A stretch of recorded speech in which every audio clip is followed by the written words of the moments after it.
mission écho de ma foi.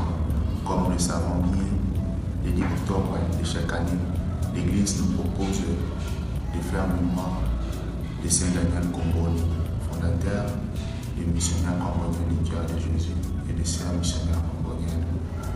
C'est dans cette perspective que nous voulons nous proposer aujourd'hui de méditer, de réfléchir sur cette personne.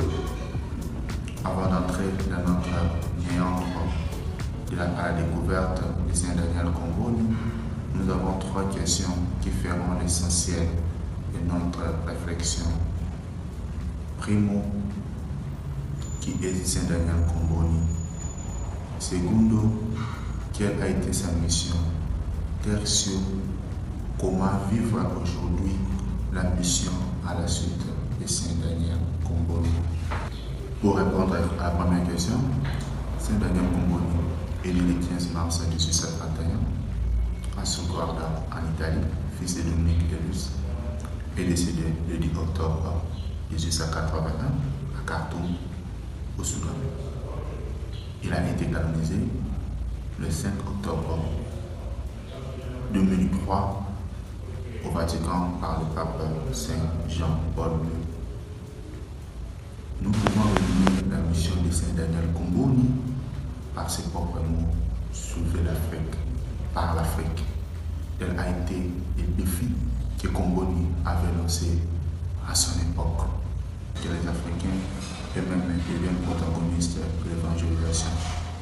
Pour lui, ce n'était pas facile, parce qu'avec tout ce qui s'est passé dans son époque, l'esclavagisme et tant d'autres mots de l'époque liés à la colonisation, Comboni sentait à lui toujours cette passion d'aller vers le peuple de l'Afrique le plus abandonné de l'époque en matière de la foi. Alors, il est arrivé à cette option que l'évangélisation ne doit pas être compris comme une sorte d'imposition, plutôt de la collaboration. Et aujourd'hui, on peut parler même, on peut qualifier ça comme la synodalité évangélique.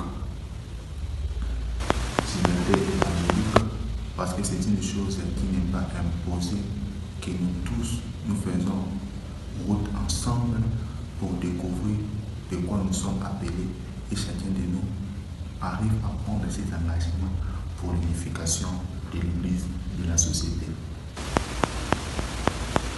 Avec Comboni, nous allons découvrir que l'évangélisation pour lui ne consistait pas seulement à ce qui était spirituel, mais aussi temporel. Temporel pourquoi? Parce qu'on ne peut pas évangéliser seulement le spirituel si le temporel ou si le corporel n'est pas bien évangélisé. Raison pour laquelle pour lui c'était la personne entière pour l'évangélisation de sa époque. Et dans ses propres mots, il a dit: le plus heureux des pécheurs sera celui où je pourrai donner ma vie pour l'Afrique. C'est ça, quelqu'un qui avait passion pour la mission, qui savait ce qu'il voulait faire, qui ne considérait pas les Africains comme des ONG, mais plutôt des personnes humaines capables aussi d'évangéliser, capables aussi de faire quelque chose. C'est un grand missionnaire avec une passion missionnaire qui nous laisse aujourd'hui de considérer l'autre, de valoriser l'autre, de promouvoir l'autre, d'élever l'autre. Ils arrivent au même niveau avec moi pour qu'ensemble nous parviendrons à une évaluation authentique. C'est ça, la mission de Daniel Comboni. Comme nous venons de le dire, en Comboni, il y avait la passion pour la mission. Comboni était l'homme de son temps, l'homme de son époque. Il savait lire les signes des temps, raison pour laquelle il s'était engagé dans l'évangélisation du peuple africain, aller vers le plus pauvre et le plus abandonné. À l'époque de Comboni, l'Afrique était géographique. Aujourd'hui, nous ne pouvons pas seulement prendre l'évangélisation pour l'Afrique ou considérer l'évangélisation pour l'Afrique une Afrique géographique, mais plutôt aujourd'hui, dans nos jours, nous devons être les hommes de notre temps, de savoir lire les signes des temps. Afrique aujourd'hui n'est pas seulement géographique, mais Afrique aujourd'hui, c'est existentiel. Là où nous sommes, là où nous travaillons, là où nous passons.